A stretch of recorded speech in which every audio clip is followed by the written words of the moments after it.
Welcome. I'm Julia Lane. I'm the Executive Director of the Center for Data and Computing at the University of Chicago, and I'm delighted to welcome you to our penultimate episode of the Data and Technology Outlook series. Today, we're going to talk about the future of AI and data science and telecommunications. Super exciting.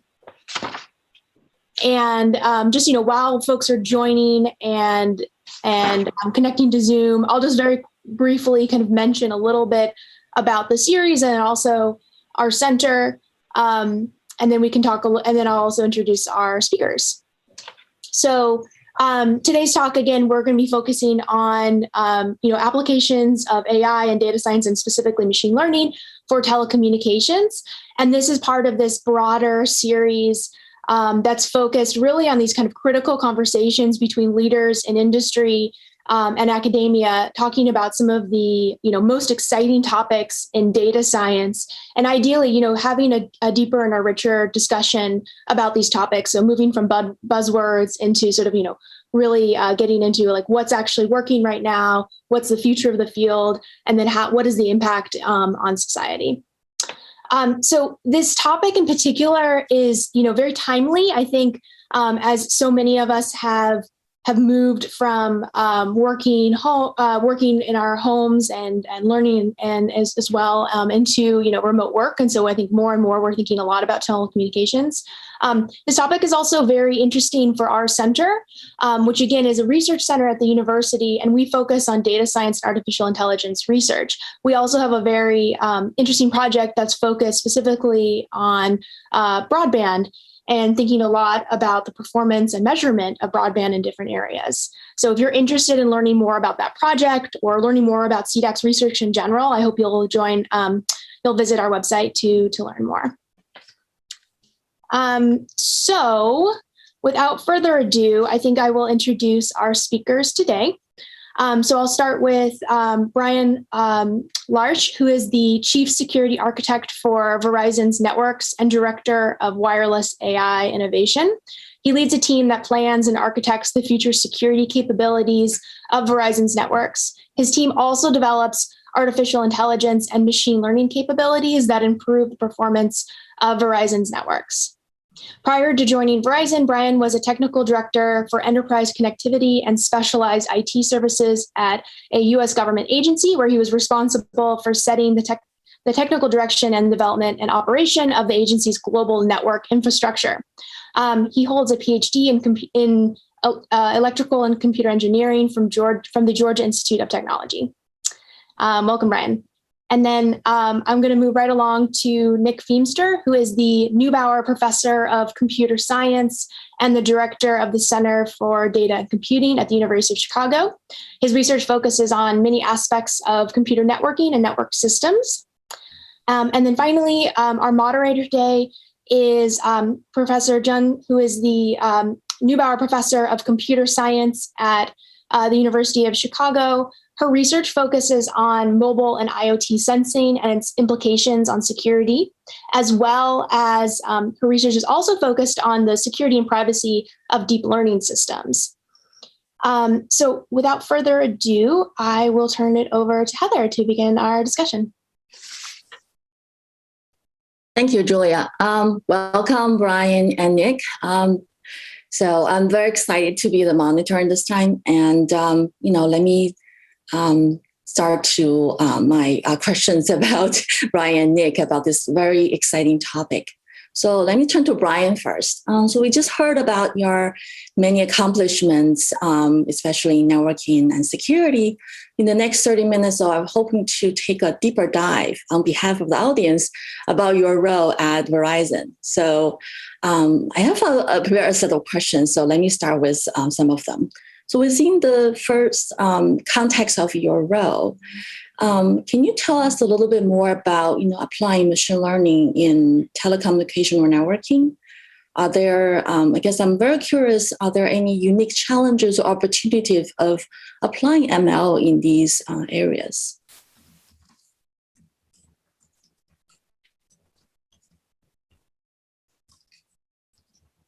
Unique challenge of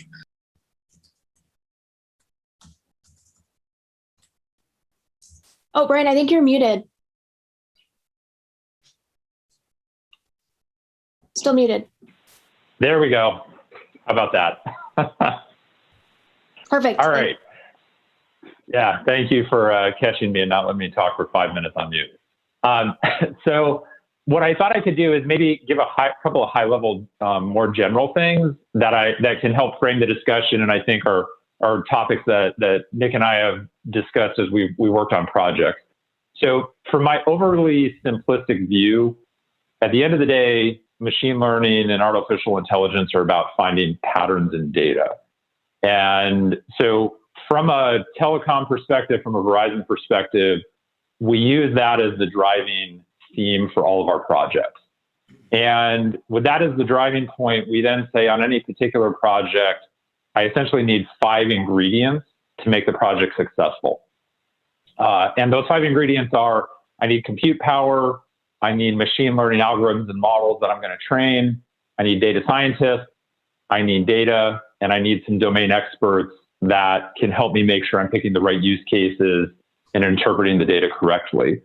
And for me, the really good part or the exciting part about the machine learning community is that in those first 3 things, the compute, the algorithms, the data scientists, there's a ton of information on the internet that's publicly available, a ton of training that people can go through to build those skills and for us to have those capabilities. Where things get interesting on the Verizon side is the data and the domain experts that can help interpret the data. And so where we spend a lot of time is on those last 2 pieces. Get interesting. So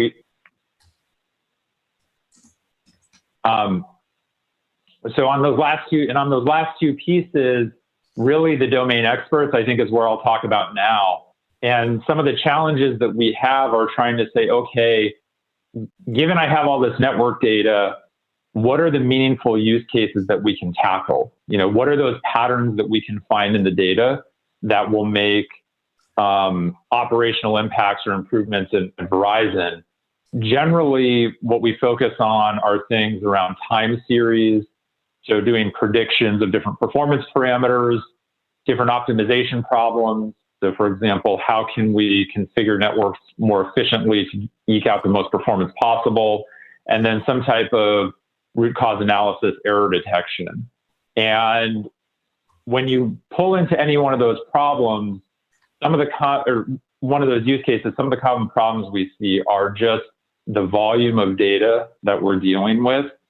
So if you think about Verizon's network and having tens of thousands of cell towers, each of them generating hundreds of KPIs or time series data that varies by time of day, varies by season of the year, varies by location, trying to get that kind of scale, not necessarily on the training side, but especially on the inference side of how do I start making predictions across all of those things to help the network perform better, especially when, as I said, you have so much diversity in the underlying dynamics.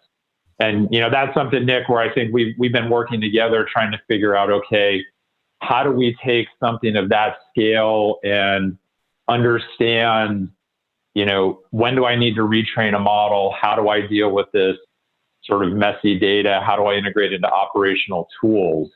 And for me, it's been really interesting to say, to partner with, you, Nick, on the academic side to say, how can we take some of these concepts that you're looking at from an academic perspective and translate that into real, no kidding network operations on the Verizon side? I can chime in there. I just wanted to, me too. So it's timely, Ryan, because we just got off a meeting where we were looking at your data and how the models sort of fare over time. And this thing that you brought up about drift is very interesting. And I think one of the things that you just said is, yeah, okay, you just want to retrain it, right? If things are getting less accurate, like retrain. Well, the question is, well, that's not free. So can we understand like what's causing the drift?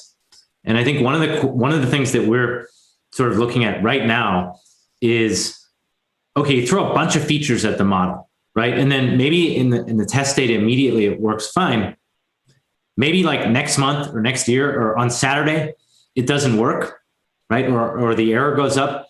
And we want to know, is that a real effect or is that an error? And then if it's an error, what's contributing to the error? Not necessarily root cause, but maybe it's like one feature that's maybe not improving accuracy, but actually over time that feature drifts and is causing the model to become inaccurate. So yeah, we're seeing it in our work with you for sure.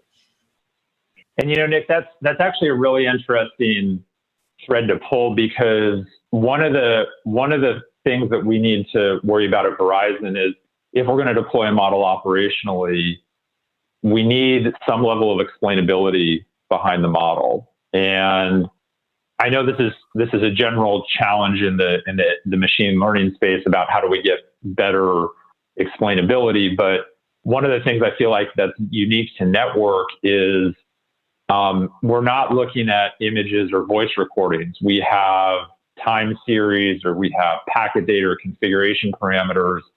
And I feel like when you add, the fact that the machine learning models don't necessarily lend themselves to explainable results very easily, but then you add on this fact of, we just have very complex, it's not data that we sense with our sight, hearing, touch, whatever. It's this machine generated data.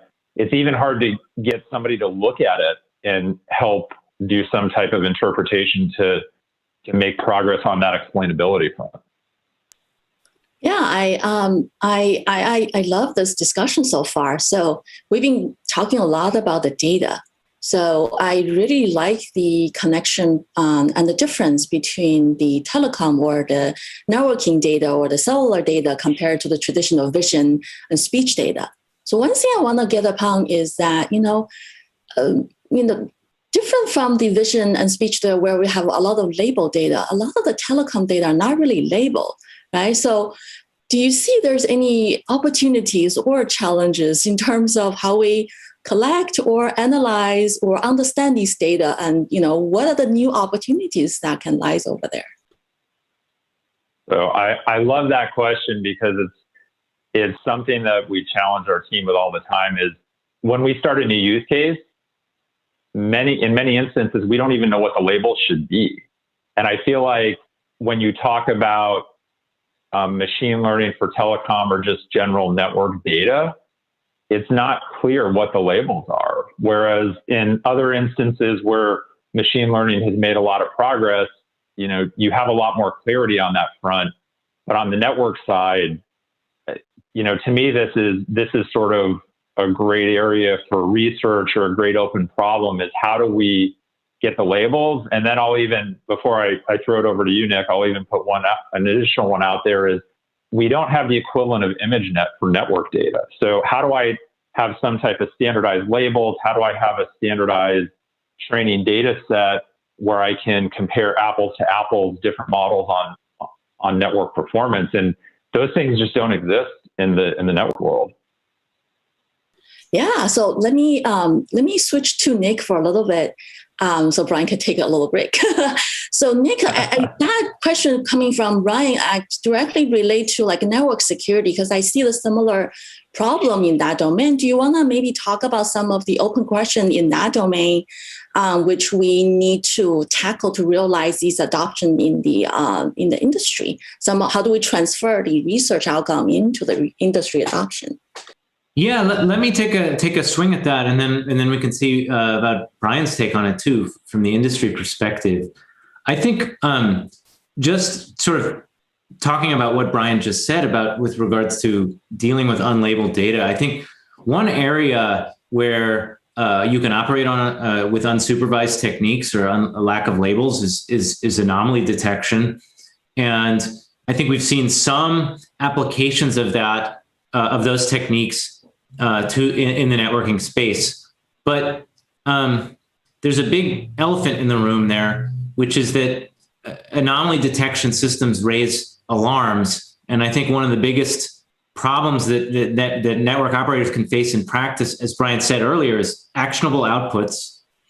And you might fool yourself into thinking like, it's okay, I don't have labels, but actually, even in those kind of problems, you actually need labels because is it a meaningful anomaly? Is it an actionable anomaly? Or is it just some random alert or alarm that can be ignored? And then how do I fix it, right? And so again, going back to explainability. And so I think that's a big challenge area. I think in the network security domain is coping with that elephant in the room of alert fatigue, if you will. And then I think the other area that I think I see is sort of remains a big challenge, especially in research too, is when we think about in security, the notion of an anomaly, right? This is something that you maybe haven't seen before, is different from your training data. And now different from your training data could mean a lot of things. It could mean an attack, but it also could just mean like some random new consumer device that someone plugs in that you just haven't seen before, that's not in your training set, and is doing something funny. And, is it Mirai botnet or a DDoS attack, or is it just, some fridge that somebody bought at the flea market and plugged into the network and is just doing something that we haven't seen before? So I think the increasing diversity of stuff that we're plugging into the network and the things that those devices do are generating their own classes of anomalies, sometimes which are not security threats. They're just different. And so figuring out what types of new events are meaningful and actionable, I think is a wide open space. And Nick, actually, since you mentioned unsupervised learning, let me just give you all a quick anecdote on that front, because it's actually something that we've done and we want to do more of, but it's tough in the network space. So we threw a bunch of data at an unsupervised learning algorithm. It came back and said, I don't know, here's 10 clusters.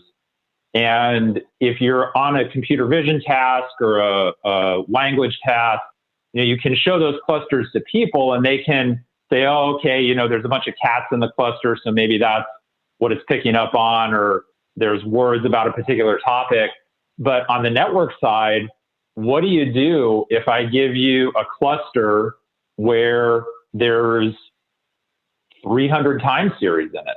Like, you got this giant spreadsheet and you go, okay, well, how do I even look at that as a human being and try to interpret it and put some meaning behind that cluster?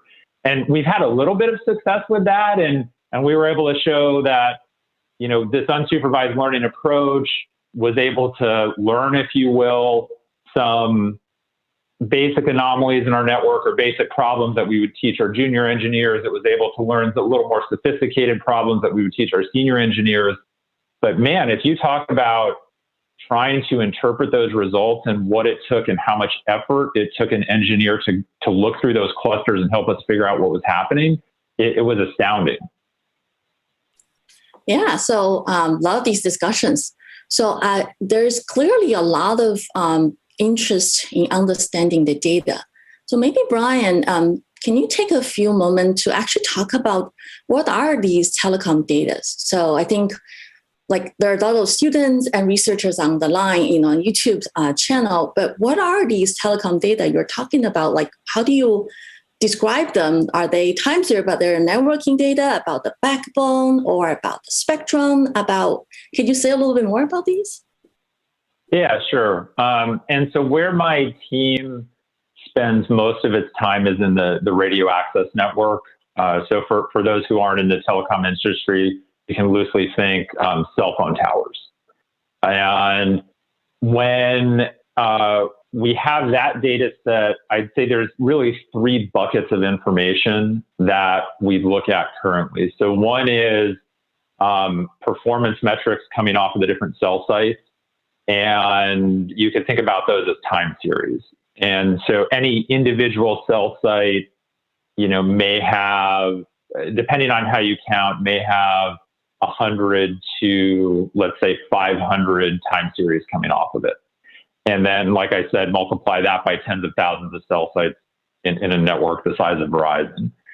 So you have the time series piece. The second piece you have are what you could think of as configuration parameters on each of the cell sites. And for those, you could think of things like how much power is the cell site emitting, what angle is the antenna pointed at, there's also, I'd say, maybe less interesting, but they can be important configuration parameters like software versions. And on that front, there's hundreds, if not thousands, of configuration parameters on a cell site. And then the last thing we have is what you could consider cell site metadata. So this would be things like, is the cell site inside at a large sporting arena? Is it outside? Or is it near a city downtown center versus out in a more rural area? So the time series configuration and the metadata are generally the three big buckets that we deal with. Interesting. Yeah. So we have, at UChicago, we have also been looking at measuring the spectrum from the user perspective, like looking at how spectrum, the signals propagates. And it's interesting to see, whether these can also be applied to detect potential anomalies. But let's leave that to a different conversation. But I wanted to move on because we have so many different questions and topics to talk about. So one thing, clearly ML and these data-driven study can lead a lot of excitement about telecom and cellular networks. But however, as we know, when you have new approaches, these new risks could emerge from those as well. Maybe can you and also Nick talk about potential, challenges and interesting opportunities to better address the security issues with these techniques? Sure, and maybe Nick, I'll take a start and then flip that to you. I'd say generally, this from where I sit, this is a common problem that people in the ML community are working on, right? How do you make sure that some attacker can't make your model do bad or unexpected things?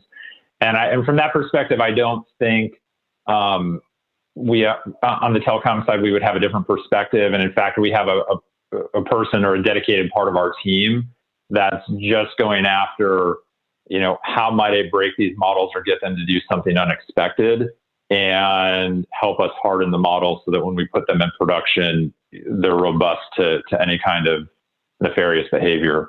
But from a telecom perspective, I think this is one area where I feel like we have been able to leverage a lot of the work that's been done in the community, especially on the research side, trying to bring that in because it is such a new area. But Nick, I'd be really curious to hear how your take on that and how you all are viewing that problem. Yeah, I think I almost want to hear Heather's take as well, because Heather's been doing a lot of work in adversarial machine learning.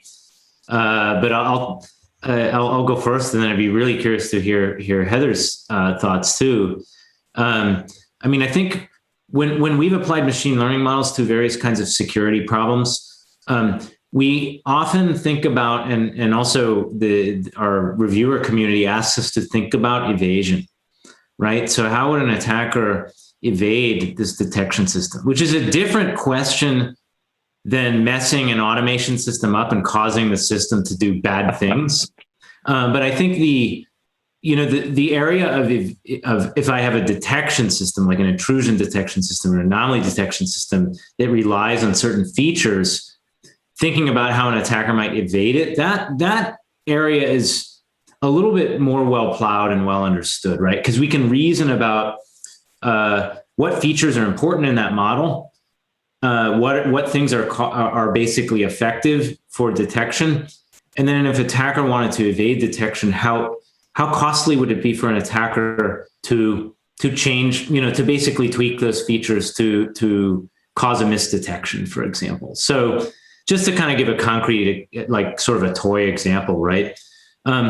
It's a lot easier to maybe, and depending on what the attack is, might be easier to change the sending rate or, the pack, how packets are spaced out or sizes or so on, than to change your ISP or your geographic location.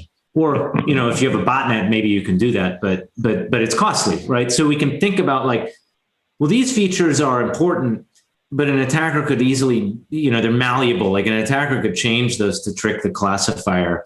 And these, maybe it costs the attacker some money or time or effort to change them. And so, we can reason a little bit about the cost of evasion that way. But I think actually this is another area where what I just said hasn't truly been formalized. And so there's certainly opportunities there. But I think I'd love to hear Heather's comments on this, because she's been doing a lot of work in adversarial machine learning, I guess not necessarily in the context of networking, but I'd love to hear Heather's thoughts too. Thanks, Nick. I can ask a question of the moderator, right? Thank you. I'd love to chat about that. So we have been working a lot in terms of fighting against vision, algorithm, and speech. Where I see a difference from a telecom, I think it's in terms of what attacker has access to. In most of the vision or models, attacker usually can either do query or have the access to the machine learning model. But I feel like at least in telecom, it's much harder to release these models to the attackers. So but on the other hand, the attacker can actually measure a lot of the subspectrum data, for example. So they have a little different resources to leverage when they're trying to attack the system. So we actually start to work on, spectrum monitoring and looking at what attacker can obtain by measuring a lot of data and then train the model themselves, trying to mimic what the cellular provider can use. But it's harder for the attacker to really understand what the model is, because they cannot query the model repeatedly. So because if you actually get caught, you actually get caught, right? But it's actually interesting, a different cat and mouse game in that domain. So I thought that's my understanding for now. I don't know what others think about this. Yeah. Yeah. So it's interesting. Just I'd say maybe pulling on that a little bit. Just to get, since there's, research folks involved, just to get folks thinking, is that when I talked about some of those performance parameters coming off the cell tower, there are ones related to spectrum and how the spectrum is being used.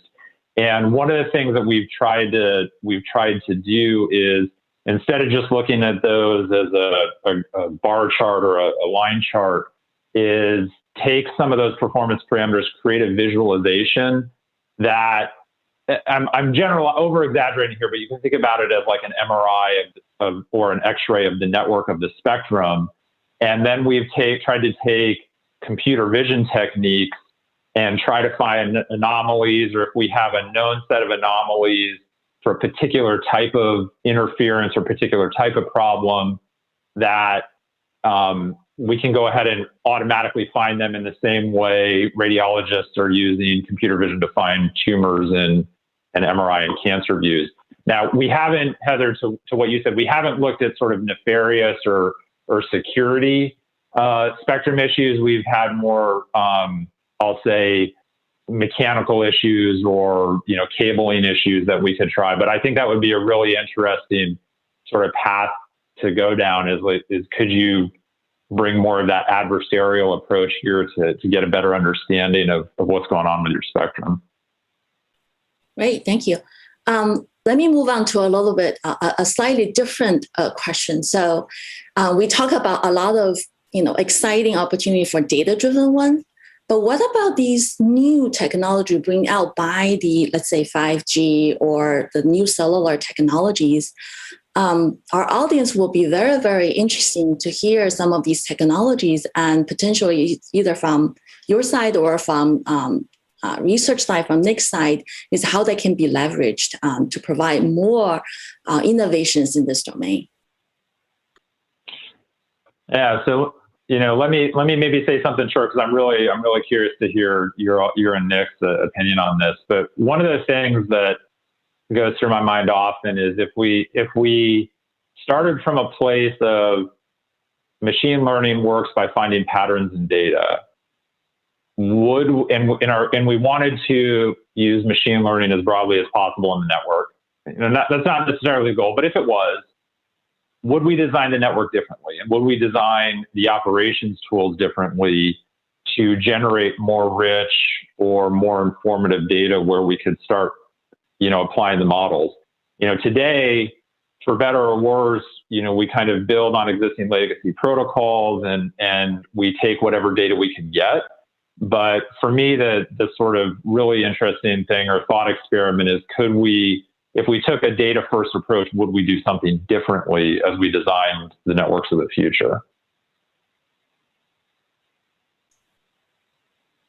I can piggyback on that. I mean, I think Bryan, that's a great question, and I think that's definitely something that we've been exploring in our own research. I mean, if you think about sort of in the cellular network, of course, you have specific types of KPIs that are coming off the towers.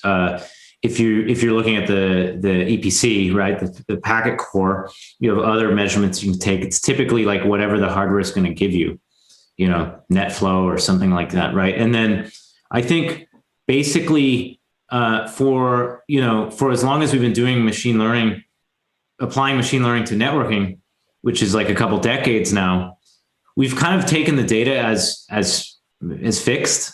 It's like, well, we have these KPIs, or well, we have net flow sampled at a certain rate, and then we're going to basically try to do something with that. But I think, to Heather's question about new technologies, I think basically, increased programmability, programmable telemetry, et cetera, allows us to ask what Bryan just called like the data question, right? Like, what is the data, or what is, I think also importantly, what's the representation of the data that would be amenable to, to the kinds of learning problems or inference problems that people want to do. And I think any of us who've worked on machine learning, which is like all of us, know that it's often the choice of the data and the choice of the representation that actually is as important, if not more important, than the choice or the design of the model, both in terms of accuracy, but also in terms of like feasibility and deployment and maintenance.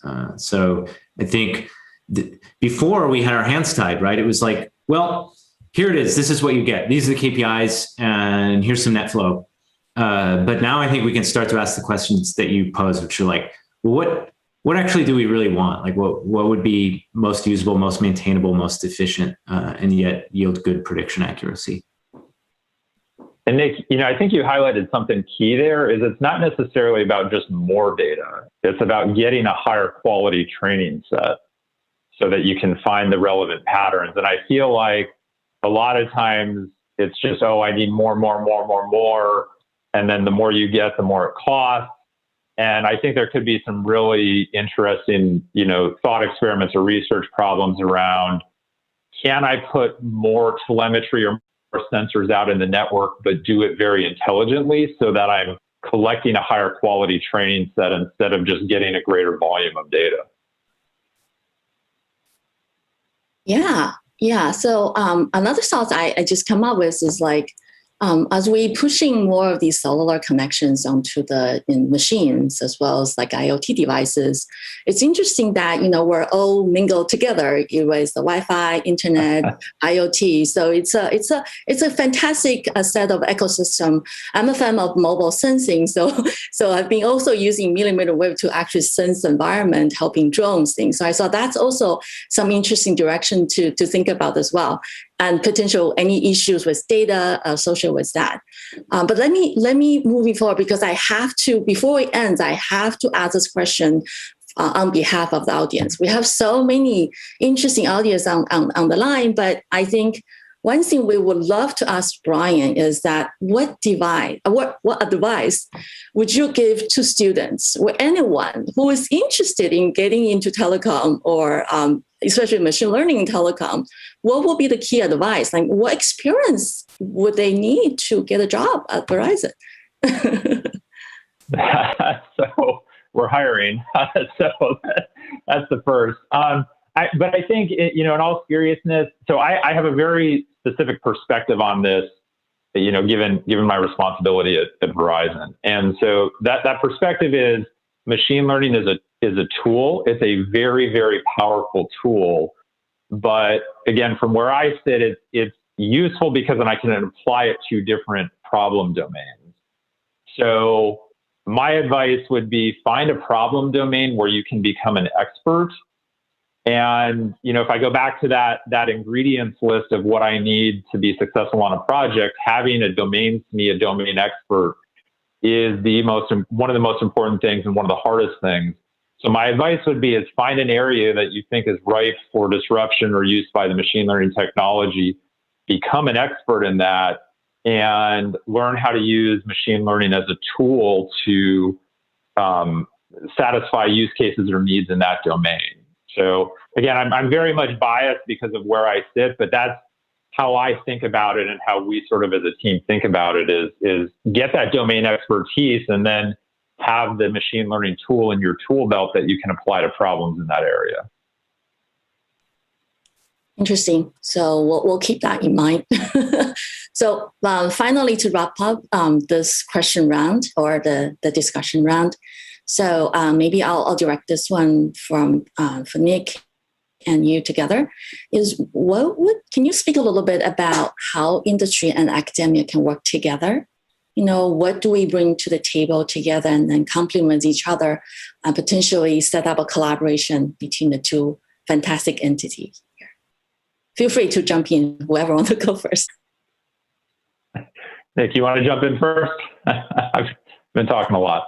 Sure, I can take it first. I think I think there's a couple of different ways. I mean, one is sort of we could talk about working together in research, and then the other is we could talk about how we educate our students, how we train them to think. And let me take the education one first, because I think it's a little bit more focused. And since I'm teaching machine learning this quarter to students who might head your way some point, I have your last answer at top of mind.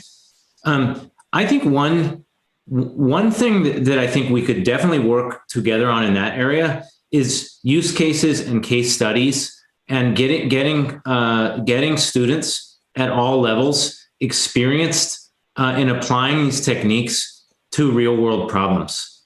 Because it's very easy to crack open a textbook like this one, right, and get a standard data set, and it's all cleaned, and you can run some off the shelf models and stuff works, and you can understand vaguely how to evaluate a model.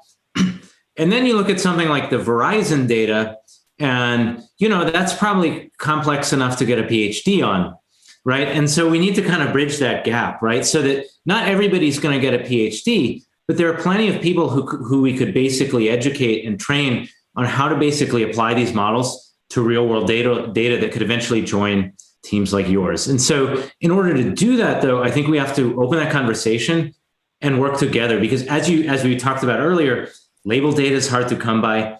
Data is hard to come by. Corporate proprietary data off of ISPs and telco networks. That can be hard to come by, but I think that is surmountable. Curated data sets that can be used for case studies is something that we could maybe work on together. And then I think jumping to the research side of it, I think similar kinds of questions arise there. I mean, I think in our discussions with you, I think we have come to appreciate, and I think, credit to you, Bryan, for a lot of the work that you've done, coming to NSF meetings, workshops, speaking to my class, speaking at events like this, to basically evangelize this notion of operationalizing machine learning, operationalizing the network analytics. Because I think when you look at research in machine learning and what we're talking about here, none of us do research in machine learning. Well, Heather does. I should say Heather does research in machine, but I don't. I'm a user, right? I'm sort of a less than power user. I think the rest of us are users. But when we go from the basic research and we basically try to bring that over, it's like, oh my gosh, actually, this doesn't work as well as we thought it might. And I think there's huge research opportunities in bridging that chasm, because there's a very deep, rich, thousands of papers being published at NeurIPS every year. And then when we basically try to, use that to effect, right, producing actionable outputs, dealing with model drift, maintaining models, efficiency, we don't know how to do any of that. And I think developing that as a research area, we could work on together, because we need the use cases, we need the real world problems, but there's research hard problems in that area. Absolutely. Yeah, Nick, and I like that idea of case studies, because this I think touches on something you and Martine talked about in one of the last fireside chats, is that just because something works in the Verizon network, the patterns I find in that data aren't necessarily going to be the same that you would find in somebody else's network. And so one of the things I struggle with is, are the use cases so one-off that you just have to like treat it as an MBA case study and learn some common principles, but expecting to take that exact model or those exact techniques and apply them somewhere else won't work. And so I think that's one of the challenges or things to go through as an industry, is like, how do we reconcile that? Can somebody prove that not everything is one off and there are like common trends across the network industry that we can be focusing on? Or is it, the more, I'll say, pessimistic view that I just talked about, of everything is a one off and you just, that's how you have to treat it. Awesome. So, yeah, thank you so much. I mean, I had a wonderful time listening to all of these, but I think we should, I've been told we should leave some time for our audiences, because otherwise I won't be invited as a moderator next time. Okay, so thank you so much for the two of you, but let me read some of the questions from the audience. You might not be able to see them, so let me read them out loud to everybody. So one question is, do you have any systems that automatically react on anomalies, or there's always a human in the loop? A tough question. So it's yes, we do have automatic reaction. But again, it's very, I feel like this is a place where on the network side, where people have been looking at it for a while, but I don't think there's a consistent approach. So for example, one of the cases that we have that's automated is when a person's cell phone, it can get in sort of a bad software loop where it keeps trying to attach to the network, even though the network has already attached it. And it's not recognizing the sort of, in the TCP world, it's not recognizing CDAC messages. And so in that case, it's a very well-defined problem. We know what the cause is. We know what the solution is. And so you can take automated remediation steps there. But again, that's sort of a very, very, very narrow use case. And so when you look more broadly, there's just so much diversity that it's hard to have a, here's the consistent approach, or we're going to automate everything. It's really all over the map. Got it. Yeah. So another question is more act like a attacker perspective, I hope you don't mind. Would you think someone would try to break into cell towers, or is it more provable or probable to get spearphished or get all of your configuration encrypted, like it happened with the pipeline company? I guess that's the recent news about that is in the U.S. pipeline company is those things. So any comments on that? So I've never been on the attacker side, so I don't know what their mindset is. I'd say on the Verizon side, we have to worry about protecting from everything. So we worry about it all, but as to what they're going to do, we have to assume they're going to try everything. Yeah, it's interesting because I usually teach my classes like, well, how do you spot a cell tower? Usually they are like the fig tree on the highway. But it's pretty hard to break into them. You have to climb really high or have to use a drone. So, but I think it's, it's all these systems are very well protected in that sense. And the distributed nature actually helps a lot, because you can, if you break one cell station, it doesn't means that you hack into the rest of them, which is interesting. Okay, more questions are rolling in. So let me read them aloud. So, that's interesting. So that's a question regarding selecting between human and AI. So in a big company like Verizon, how much do you actually trust your AI? And then how do you decide between trusting a senior engineer or the algorithm if they have conflict opinions, ideas? Great question. Yeah, that is a really good question. And I'd say, for those in the audience listening, this is in a company like Verizon, the biggest factor in getting a model deployed operationally is that you have an operational team with engineers, and unless you have their buy-in, unless you have their confidence in the model, unless you have them partnering on the use case to make sure the outputs are useful, your project isn't going to be successful. So one of the things that my team did from day one is bring in those senior engineers in the field or from the field to have them part of our process, part of the model development, part of the label generation, so that we know we're meeting their needs and we know that we are working within whatever operational constraints they have. So really how you solve this problem is you make sure that those senior engineers are involved from the beginning. And in the data labeling and the training, the use case definition, you get all those conflicts resolved at that point.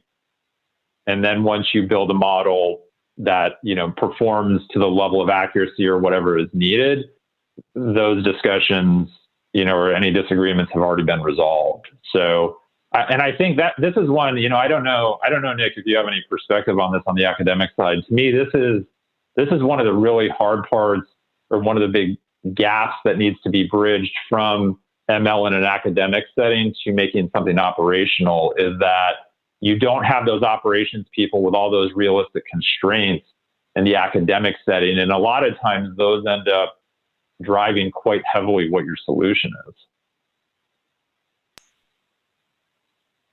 Yeah, I guess, one thing I'll just add, since you looked at me there, was I think in talking to various enterprise operators, campuses, businesses, et cetera, when you ask them, how much machine learning or AI do you use in the operation of your network?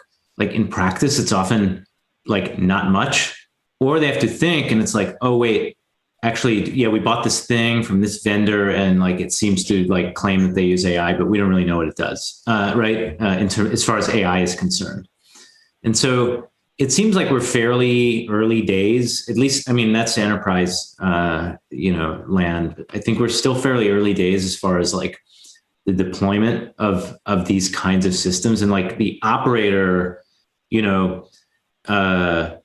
just handing it off to some automated system seems to be like not the norm, at least in those kinds of environments.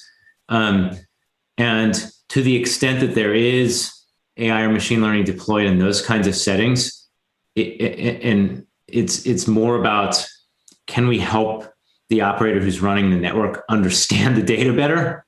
Like, how do we reduce this sea of data into things that we can understand, meaningful alerts, perhaps, pointing at where the problem might be, maybe help with forecasting and things like that. But as far as like a real-time closed loop, like turn the key and walk away, I haven't seen that in the enterprise space for sure.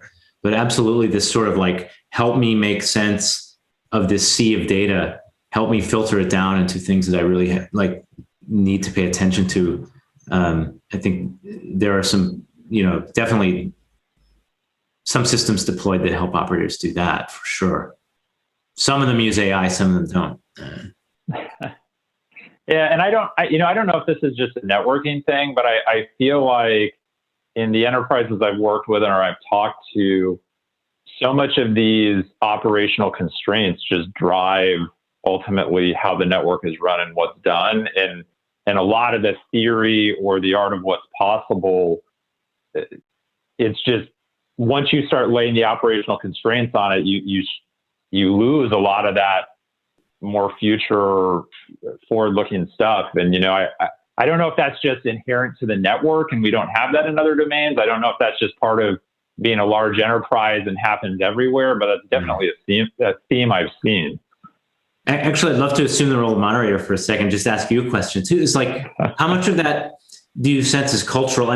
You and I have actually crossed paths, not just at your current employer, but like at previous employers, at Nanog, et cetera. And I just kind of make an observation from my own experience is that when you give somebody a tool that basically, like claims to make their lives easier. Like I sense culturally, like in the network operator community, like there's a bit of like, actually, I'm the domain expert and like, I kind of know like what to do in this situation. And thanks for the tool, but I got it. We got this. And not to say that like the discussion ends there, but like, I think that as opposed to like software engineers or other realms of technology where, adoption of new things certainly, happens. I get the sense a little bit in the operator community that there's a little bit of like, okay, we got these constraints, we got our own expertise, we kind of know what we're doing, okay, cool, thanks. I mean, do you get that sense, or is that fair to say that there might be some, that it's cultural as well a little bit, or not?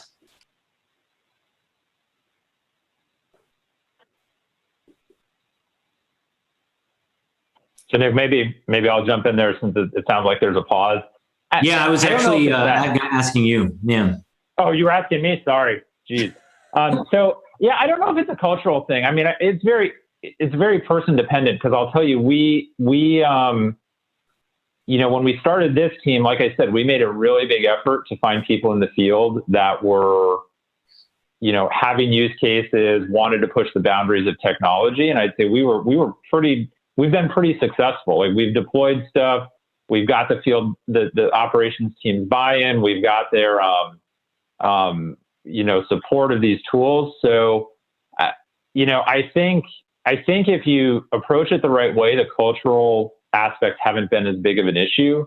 But there are some very real operational constraints that if we hadn't done that at the beginning, there was no way for us to know, and those are legitimate showstoppers. So I don't know. I mean, maybe I'm being overly optimistic here, but I feel like I don't think it's a cultural thing, across the board. Certainly pockets.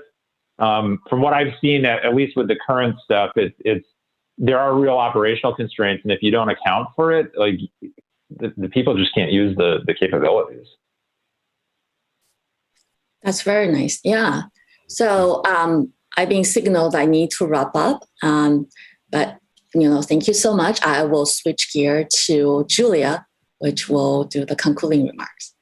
Thank you, you two. Great. I really want to thank Heather and Bryan and Nick so much for this super interesting and fascinating conversation. Really excited to kind of see where some of the collaborations go from here. There's already lots of interesting research questions and also like really practical applications, I think, for students who are thinking about entering this field. So super delighted to have everyone as part of the event today. Just, of course, as a very, very quick preview, if you are interested in, if you like this talk and you like these types of discussions that are, very future focused, I hope you'll join us for our next talk, which is going to be on June 2nd, same time, 11 a.m. Central time. And it's going to be focused on data-driven medicine and precision oncology. So this will be our final event of the year.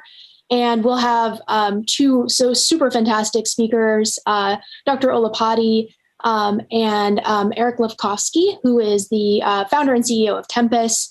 Dr. Olapati is a clinician and expert here at the University of Chicago. So if you're interested in sort of medicine, healthcare, and how is big data sort of getting involved, and how do we start thinking about, prevention and therapies around oncology, it's just going to be a really great discussion. So I hope you'll join us there. But thanks again to our speakers and our audience as well. We really appreciate it. Great.